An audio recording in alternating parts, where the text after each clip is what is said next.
Welcome back. Actually, I should be saying welcome back for me because I've been chilling. I just put out a video last night, but today we have some things to talk about. And finally, the Democrats have gotten in the game. It's only been, 18 days? Well, I watched a PBS video where a lot of them have gotten in the game. And they have some good ideas on how to stop, curtail, even worse things to do to Trump. But one of the things that they pointed out, which really resonated with me, is they pointed out that Elon's takeover of the Treasury computer systems, that was a terrorist act. Yes, terrorist. He's not a government employee. He has no rights to do this. Even from the president, he has no rights as a private citizen, even as Doge, to access this very, very sensitive information, or to download it, or to manipulate it, or store it, do anything with it. He has no right to do that. The president cannot give him the right to do this, which means, as they pointed out on their press conference, this is the largest data breach of the United States of America that has ever occurred.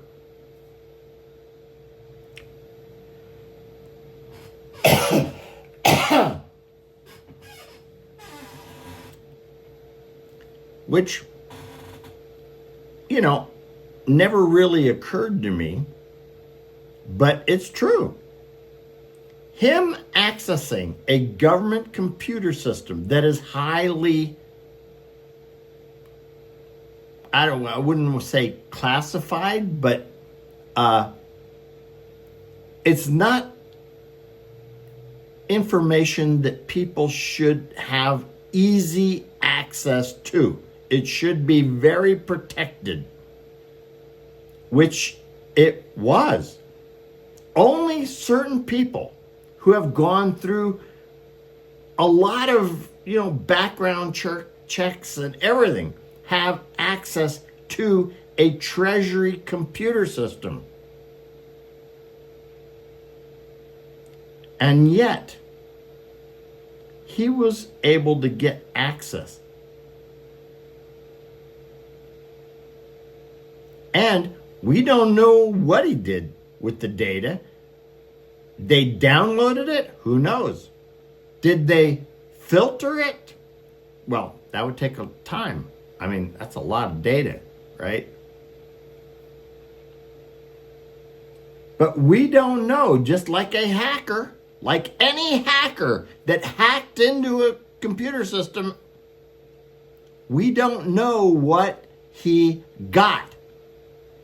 He hacked in.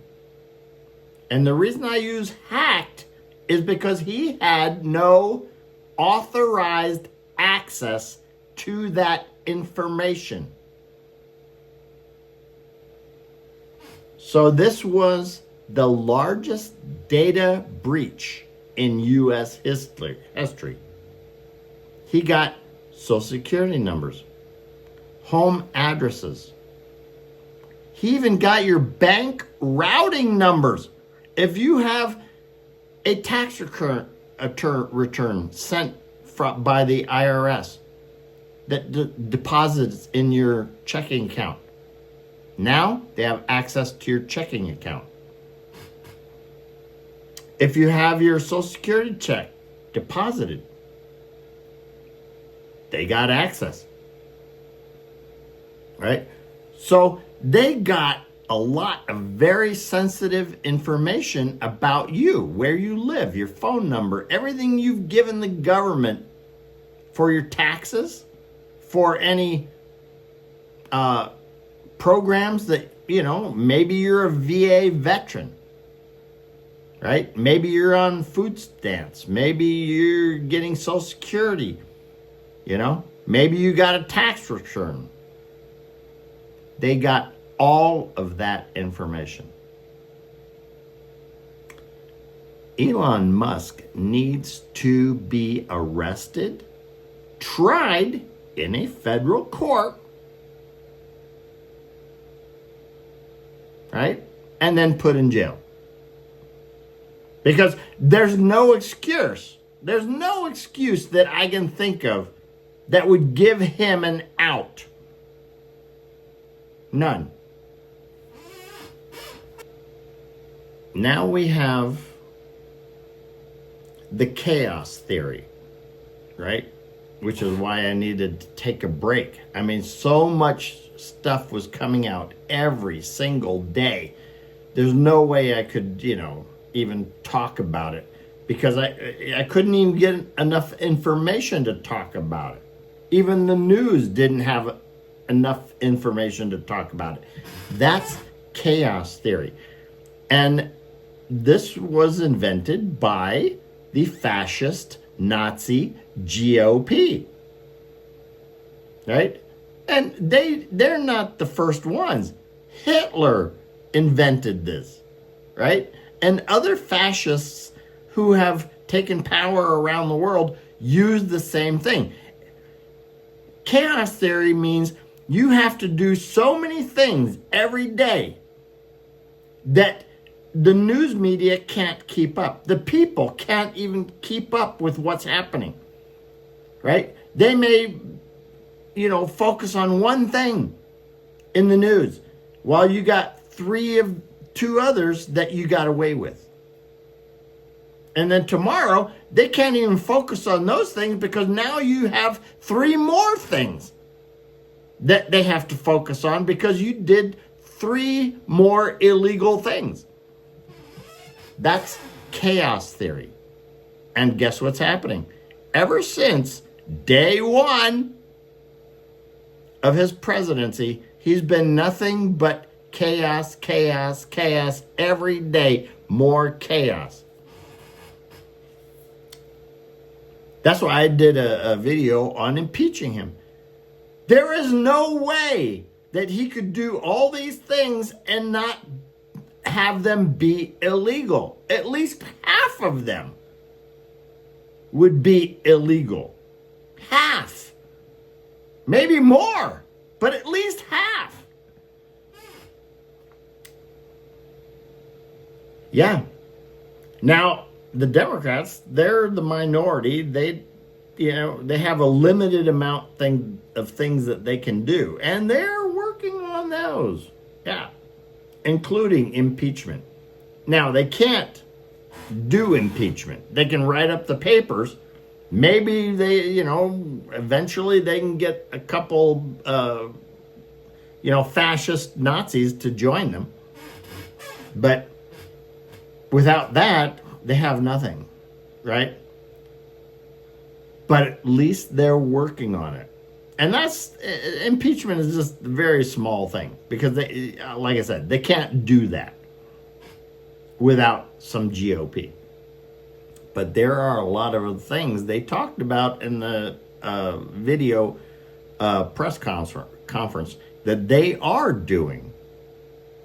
So they're not sleeping, but they have a limited amount of things they can do as a minority, which brings me to my next topic.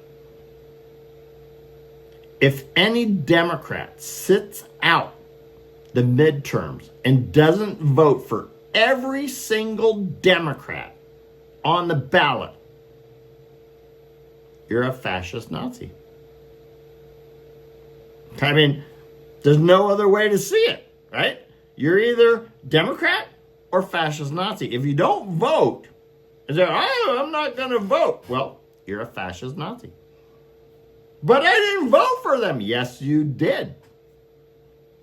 By not voting for the Democrats, you elected fascist Nazis. So you're one of them.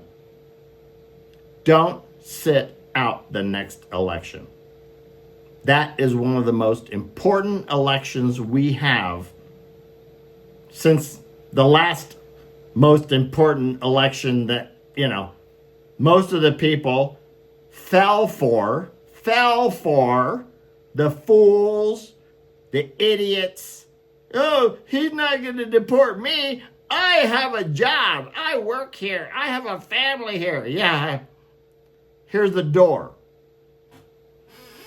Don't fall for the bullshit. Have yourself a nice day, and I'll talk to you tomorrow. And let's see what 3 things, more chaos, he's going to do tomorrow. Talk to you later.